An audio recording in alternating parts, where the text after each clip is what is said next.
자, 그러면 이제 기술 지문도 끝났고, 그 다음에 이제 마지막 철학 지문 하면은 마무리가 될 것 같네요. 그래서 요거 했고, 주제 통합 했고, 그 다음에 기술 지문 했고, 그 다음에 마지막 리드의 행위자 인과 이론, 여기에 대해서 좀 말씀을 오늘 드릴 건데, 일단 총평부터 좀 보자면, 이미 기출에서 다뤄졌던 소재가 출제되었고, 이거 뭐였냐면 22학년도 6월이었죠. 그 동양과 서양의 인과 이론이라는 걸로 해서 그때도 흉이 등장을 했어요. 그래서 그랬고, 그 다음에 문제가 그렇게 어렵지도 않았어서 아마 그냥 보통 상황이었으면은 학생들한테 부담이 안 됐을 거야. 근데 앞에 있는 지문들이 상당히 어려웠죠. 무거웠다고 해야 되나? 하여튼 그래서 체력적으로 상당히 지쳐 있었을 거라서 딱 하나의 그게 있어요.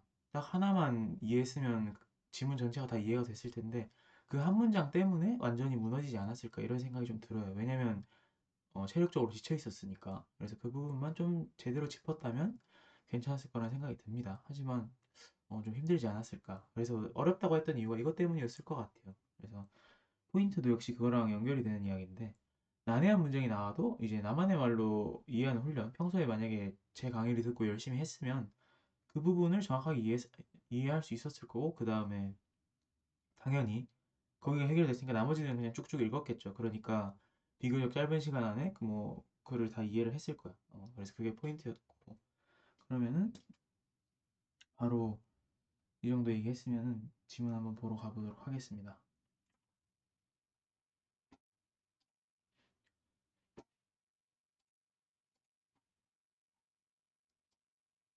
그래서 이거 보면 그렇게 막 어려운 내용이 많지 않았어요. 근데 중간에 방금도 말씀드렸지만 중간에 딱 한 부분 그것 때문에 학생들이 좀 힘들어했을 텐데 그 부분을 좀 제가 자세히 한번 설명을 하겠습니다.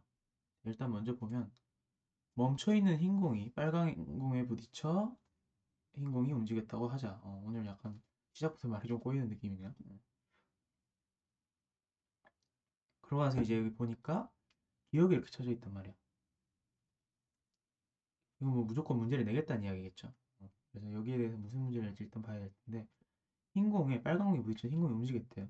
약간 이거 읽고 이거 뭐 어쩌라고 약간 이런 느낌이었을 거예요. 그런데 휴미라는 사람이 등장을 해요. 이 학자는 이 철학자는 이전에도 나왔다고 말씀드렸죠. 그래서 22학년도 6월 지문 한번 꼭 보시길 바랄게요. 그 지문 가지고 비슷하게 만든 것 같아요. 학력평가에서. 어쨌든 그 빨간 공이 흰 공에 부딪힌 사건과 흰 공이 움직인 사건 사이의 인과관계가 성립하기 위한 세 가지 요건을 제시했다. 여기서 우리가 좀 파악을 해줘야 될 건 뭐냐면 당연히 그거겠죠. 뭐냐면 우리 이거 보는 순간 아니 이거 당연히 빨간 공 때문에 흰 공 움직인 거 아니야? 당연히 인과관계 있는 거 아니야? 라고 생각을 했는데 이 학자가 보기에는 세 가지 요건이 있어야 된다 이거. 그러면 이거 우리가 생각하는 거랑 좀 다른 느낌인 거죠. 그냥 인과관계 성립하는 게 맞는 건데 왜 세 가지 요건이란 말을 했을까? 한번 볼게요. 원인이 결과보다 시간적으로 앞서 있어야 하고 끊고 원인과 결과가 시공간적으로 이어서 나타나야 하며 두 번째가 이거였고 그 다음에 원인과 결과 사이에 항상적 결합이 있어야 한다는 것이다. 이렇게 얘기했어. 세 가지가 나왔죠. 근데 일단 이건 알아. 원인이 결과보다 시간적으로 앞서 있어야 한다. 이건 예전에 그런 게 있었죠. 이 우리 인과관계와 이 선후관계에 대해서 얘기를 할 때, 요 뭐 선후관계를 혼동하지 마라 이런 것도 있었는데, 인과관계는 무조건 선후관계가 있어야 돼요. 그건 맞잖아. 선후관계가 있는 것 중에 인과관계가 아닌 것도 있을 거예요, 당연히. 약간 말이 끊겼는데. 그래서 이 두 가지는 포함관계를 가지고 있는데, 인과관계라면 무조건 선후관계는 가져야 돼. 원인이 결과보다 항상 앞에 있어야 되죠. 그러니까 이거는 당연한 거야. 두 번째는 어때? 원인과 결과가 시공간적으로 이어서 나타나야 하며 얘도 당연한 거 아니에요? 그러니까 이거 두 가지 읽었을 때 당연히 이해됐다고 생각하고 그냥 넘어갔으면 됐어. 다만 제가 말했듯이 이 인과관계와 선후관계, 포함관계 말이 이상하네. 인과관계와 선후관계 두 가지를 잇는 그걸 이제 포함관계로 부르는데 관계 이러니까 말이 좀 이상한데 얘네가 이렇게 포함되는 거를 생각을 좀 해줬으면 좋았다 이거지. 그게 선지로 충분히 나올 수 있었어요. 그것만 좀 짚어줬으면 됐고 중요한 부분은 여기였죠. 원인과 결과 사이 항상적 결합이 있어야 한다. 일단 뭐 코테이션이 제시가 됐으니까 다운표가 딱 나왔잖아요. 그러면 이건 뭐 나 중요한 말이다 하고 항상 자기 PR을 하는 거라 얘기를 했잖아요. 이 말이 일상적으로 쓰는 말이 아니란 말이지. 항상적 결합. 나는 항상적 결합을 추구해. 이런 말 쓰나요? 안 쓰죠. 그러니까 이게 뭔가 이 학문적인 언어인데, 용어인데, 다운표로 나와 있으니까 특정 의미가 있을 거라고. 그걸 한번 파악을 해주면 되는 거겠죠. 그래서 밑에 바로 설명을 또 해줘요. 항상적 결합이란 비슷한 상황에서 같은 방식으로 공이 움직여 부딪힌다면 같은 식으로 공들의 움직임이 나타나는 것을 의미한다. 공이 움직여 부딪히고 공들의 움직임이 나타나고 뭔가 말이 이상한데 좀 애매하죠. 그럼 문장이 항상 좀 이렇게 난해하게 나오는데 어떤 느낌이냐면 우리가 이제 빨간 공이 있고 빨간 공을 색칠하겠습니다. 그냥 색칠한 공이라 할게요. 그 다음에 색칠 안 한 공이 있어. 얘가 이렇게 굴러가서 얘를 건드렸단 말이야. 건드렸잖아요. 그럼 얘를 건드리면 이 바닥에서 요걸 이제 바닥이라 하겠습니다. 여기 이제 바닥이 있고 건드리면 얘는 이제 또르르 하면서 굴러가겠지 이리로. 근데 만약에 우리가 바닥에서 이 공이 아니고 예를 들어서 보라색 공이 있고 그 다음에 보라색 공이 초록색 공을 건드렸어. 그렇다고 해서 얘가 밀려나는 거랑 다른 양상을 띌 거냐 이거지. 공을 움직이게 한 상황은 똑같잖아요. 즉 비슷한 상황이 나왔을 때는 같은 방식으로 같은 식으로 이 말이 지금 여기 나와 있는 게 그거예요. 항상 같게 되어야 되는. 그러니까 항상 비슷하거나 같은 방식. 저는 그냥 같은 방식이라고 이해를 했는데 비슷한 상황이라고 그랬으니까 같은 또는 뭐 유사한이겠죠. 유사한 방식으로 결합해야 한다. 그럼 이 결합은 뭐냐? 방식으로 결합한다. 이 결합이 뭐냐를 생각을 해보면 이건 당연히 그거겠죠. 같은 방식으로 결과가 나타나야 한다. 이 얘기를 하고 있는 거 아니야? 어, 결합하고 나서 결과가 나오는 걸 테니까 이거를 나만의 말로 정리하면 같은 방식으로 뭔가 일을 진행을 했으면 비슷한 상황에서 유사한 방식으로 진행을 했다면 결과 또한 비슷하게 나와야 된다 이거지. 아니 그러니까 내가 파란 공에서 이렇게 굴리면 얘는 뭐 1m 갔는데 보라색 공으로 바꾸면 얘가 무슨 1000m를 굴러가? 그건 아니잖아요. 그래서 같은 식으로 나타난다는 말이 이런 의미였다는 것만 짚었으면 이 부분은 그냥 뭐 쉽게 읽었을 거예요.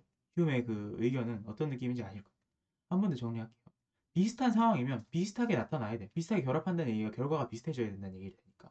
이 결합이란 말 자체가 비슷하게 결합해서 항상 비슷하게 결합해서 결과도 비슷해야 한다. 다시 항상 비슷하게 결합해서 결과도 비슷해야 한다. 이 문장 그냥 속으로 이제 되뇌이면서 그것만 기억해주면 돼요. 웬만하면 제가 외우라는 얘기를 안 하는데 이 항상적 결합이라는 용어가 또 나올 수도 있기 때문에 한 두 번 정도 반복해서 말씀을 드렸습니다. 그리고 그걸 정리하면 뭐라 그랬지? 내가 이런 공이 있고 이런 공이 있을 때 굴렸을 때 1m 갔는데 얘를 뭐 색깔이 다른 공을 비슷한 바닥에서 굴렸다고 해서 얘가 1000m를 굴러가진 않을 거란 말이에요. 그거랑 연결지어서 생각을 하시면 아마 잘 이해가 되실 거라고 생각을 합니다. 휴메의 이야기는 이 정도인데 이것도 사실 그거랑 똑같아요. 저번에 했던 거랑 똑같죠, 완전히. 그 제가 2020학년도 수능, 20수능 얘기하면서 베이주 얘기하면서 이제 한 세 번쯤 얘기하는 것 같은데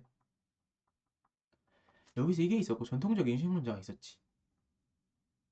근데 우리가 이걸 읽으면서 제가 뭐라고 얘기했었냐면 포인트는 얘라 그랬어. 얘는 그냥 끌어온 것뿐인 거야. 지금 여기 포인트는 리드죠. 심지어 이거 나중에 제목 보면 아시겠지만 리드의 행위자 인가 이론입니다. 근데 휴은 리드 얘기하기 위해서 그 앞에 이런 식으로 얘기를 했었다 하고 끌어온 거야. 물론 이 지문에서는 얘를 아예 거의 다루질 않았어요. 그렇지만 리드는 나중에 보면 알겠지만 리드도 항상적 결합에 대해서 얘기를 하거든요. 즉 행위자만이 뭐 원인이 될 수 있다 이런 얘기를 하긴 했지만 휴의 이론도 어느 정도 수용을 한 거라고. 요 세 가지 요건에 대해서는 아마 생각을 하고 있었을 거예요. 제가 여기 직접적으로 제시가 안 돼 있어서 뭐 명확하게 말씀은 못 드리지만 분명히 받아들인 부분이 하나 있었다고. 저는 이걸 보고 아, 이 세 가지 요건을 리드도 생각을 했었겠구나 라고 추론을 했습니다. 네. 그리고 당연히 거기에 대한 문제는 안 나왔어요. 왜? 세 가지를 다 받아들였을 수도 있고 아닐 수도 있지. 지문에서 보여진 거는 항상적 결합을 받아들였다는 것만 알 수 있어요. 어쨌든 리드가 그런 걸 좀 받아들였다고 생각을 했고 그러니까 흉도 좀 나올 수가 있었던 거야. 그러니까 휴문 갖다 버리고 리드를 얘기하기 위해서 휴문 그냥 끌어온 거니까 휴문 문제는 안 나와. 이런 느낌은 아니었던 거죠. 근데 20수능은 얘는 아주 단순한 문제가 나왔고 거의 메인이 얘였습니다. 그래서 그 느낌이 살짝 다르긴 한데 큰 틀에서 보면 똑같은 이야기죠. 메인을 얘기하기 위해서 부수적인 걸 끌어온 것 뿐이야. 그래서 그 얘기를 벌써 한 세 번째 하고 있는 것 같은데 그걸 좀 잘 짚었으면 어디에 포인트를 둬야 할지 그걸 아마 잘 생각하실 수 있었을 거예요. 그래서 보니까 그러나 휴이 이렇게 얘기를 했는데 위에 보면 이런저런 얘기를 했는데 리드는 위 사례와 같이 휴이 말하는 세 가지 조건이 성립하는 경우에도 이렇게 되는 경우에도 그러니까 리드도 어느 정도 죄송합니다 말이 좀 꼬였네요. 리드도 어느 정도 이렇게 되는 경우에 여기에 대한 생각을 좀 했다는 거지. 그럼에도 불구하고 안 될 때도 있어. 그게 뭐였냐면 자유의지를 가진 행위자만이 원인이 될 수 있다고 한 거야. 그러니까 이 조건이 되든지 말든지 행위자가 없으면 그 원인이 아니라는 거지. 그리고 자유의지라는 말이 나왔으니까 네. 요걸 보면 우리가 이거 인간인가? 라는 생각을 할 수 있었어야 돼. 왜? 이 얘기 되게 많이 나왔거든. 자유의지에 대한 얘기. 우리가 기출에 나온 이야기 정도는 배경 지식으로 알고 있어야 되는 거는 뭐 22 수능 전에도 그거는 다들 받아들인 이야기였습니다. 그래서 어쨌든 보니까 요 세 가지가 돼도 안 되는 경우가 있는데 왜 그러냐면 행위자가 없으면 애초에 그런 게 성립할 수가 없기 때문인 것이. 요 세 가지보다는 행위자, 자유의지를 가진 행위자가 있느냐 없느냐 그 행위자만이 원인이 될 수 있을 테니까 그게 포인트라고 본 거죠. 리드는. 이 문단은 요 정도 정리를 해주면 이 문단에서 좀 어려웠던 부분은 항상적 결합인데 제가 말씀드렸지만 항상적 결합이라는 게 항상 비슷한 방식으로 결합해서 비슷한 결과를 낸다. 그래서 항상과 결합 요거를 나만의 말로 정리를 했으면 이 항상적 결합이라는 말을 방금 외운 거예요. 제가 그렇게 얘기하면서. 그래서 시험장에서도 외워진다는 거, 외우는 게 아니고. 그래서 영단어 암기 같은 느낌이 아니라는 건 계속 말씀드리고 있습니다. 두 번째 문단 한번 보면 행위자 인과 이론에서 두 번째 문단 이제 나오네. 본격적으로 얘기를 할 건가 봐. 리드는 끊고 원인을 양면적 능력을 지녔으며 그 변화에 대한 책임이 있는 존재로 규정하였다. 문장이 좀 난해한데 끊어서 생각하면 되죠. 원인이라는 것은 뭘로 봤냐면 양면적 능력이 있고 그 다음에 변화에 대한 책임이 있는 존재. 얘를 원인을 본 거야. 근데 양면적 능력이 있는 거랑 그 변화는 이 그란 말이 왜 나왔지? 하고 밑에 읽어보면 왜 나왔는지 알 거라고. 그래서 우리가 이거 읽을 때 이 양면적 능력이란 말이 나오고 왜 그 지시어가 왜 나왔지 도대체? 이 변화라는 말이. 이 생각을 할 수 있었어야 된다. 왜 나왔는지 한번 보면 양면적 능력이라는 것은 변화를 산출하거나 산출하지 않을 수 있는 능동적인 능력이다. 이렇게 얘기를 했어요. 이 개념을 제시했으니까 당연히 중요하겠죠. 그러니까 이걸 왜 양면이라 했겠어? 산출해도 되고 안 산출해도 되고 즉 이 변화를 산출한다는 말은 되게 좀 어색한데 제가 느끼기에는 변화를 만들어도 되고 안 만들어도 된다 이거지. 그래서 양면이라 불렀다 이거야. 그리고 그 변화를 한 이유도 여기서 만든 변화에 대해서 얘기를 하는 거예요. 변화를 만들었다면 그 변화에 대한 책임이 지고 변화를 안 만들었다면 뭐 또 다른 얘기가 또 있겠죠. 그래서 그 양면적 능력에 대한 게 그 변화는 여기에 대한 얘기가 맞았을 거라. 그럼 제대로 설명한 거 맞죠? 어. 우리는 왜 능력이 나왔는데 그가 왜 나왔는지 몰랐었는데 이 문장을 읽으니까 그게 이해가 되네. 여기까지 됐어요. 그리고 능동적인 능력이라는 말 자체만 봐도 아무리 봐도 뭔가 인간에 대해서 얘기하는 게 되게 많이 느껴져. 자유의지 얘기도 했지만. 그리고 행위자는 결과를 산출할 능력을 소유하여 그 능력을 발휘할 수 있고 그 변화에 대해 책임을 질 수 있는 주체이다. 이건 뭐 여기 앞에 있는 내용이랑 똑같은 이야기죠 거의. 비슷한 얘기를 두 번 써준 거예요. 좀 더 이해하기 쉬우라고. 그래서 결과 산출 가능하고 이 결과를 산출한다는 것 자체가 뭔가 변화를 줘서 결과를 산출하는 거겠죠. 우리가 아까 그걸로 보자면 공이 있는데 이게 툭 쳐가지고 얘가 굴러왔어. 그럼 얘의 위치가 변했지. 그 변화를 만들어낸 게 얘고 이렇게 설명하면 안 된다는 거야. 무슨 얘기냐. 이거를 사람이 이렇게 있어가지고 얘를 굴렸어. 굴려가지고 얘 가서 얘를 밀어냈어. 그런 결과를 만든 거지. 그 결과를 만든 건 바로 이 행위자일 거라고. 아직까지 얘가 사람인지 아닌지 확정되진 않았어. 하지만 이 공이 원인일 수는 없다는 거야. 리드가 볼 때는. 어떤 느낌이 조금 오시려나요? 괜찮나요? 오신다는 말이 이상하지. 어떤 느낌이 좀 이해가 되시나요? 그래서 발휘할 수 있고 그 변화에 대해 책임을 질 수 있는 주체에 대해 이렇게 얘기를 한 거야. 리드는 진정한 원인은 행위자라고 주장한다. 똑같은 얘기 계속하고 있어. 그러니까 원인이 행위자래. 그래서 행위자 인과 이론이야. 행위자가 없으면 아무것도 안 돼. 세 가지 요건이 충족되든 말든 무조건 행위자가 있어야 돼. 그럼 똑같은 얘기를 계속하고 있는 거고. 그러면 그게 또 어떻게 되느냐 보자 이거죠. 이에 따르면 빨간 공이 흰 공에 부딪혔을 때 흰 공은 움직일 수만 있을 뿐 움직이지 않을 수는 없기 때문에 이게 뭐죠? 변화를 만들 수 있을지 몰라. 이걸 변화를 만들었다고 볼 수 있을지 몰라. 그렇지만 변화를 안 만드는 건 절대로 불가능해. 절대로 가능하지 않아. 그 얘기를 하고 있는 거죠. 그래서 빨간 공은 행위자일 수 없다 이렇게 얘기를 한 거야. 우리가 이거 유기적 독해라고 부르는 것들 맥락상 동의어 매칭시킨다는 게 또 여기서 한번 나오는데 맥락상 동의어 움직일 수 있다는 말이 이 변화를 줄 수 있다는 얘기랑 똑같은 거죠. 변화를 줄 수 있을지 모르지만 변화를 안 주는 건 불가능할 거라고. 그러니까 이건 행위자일 수가 없는 거지. 어떤 느낌인지 좀 이해되시나요?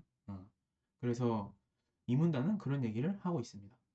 우리가 이 문단 했고 이제 또 15분쯤 지났으니까 요거 한번 복습해 보시고 다시 이어서 가도록 하겠습니다.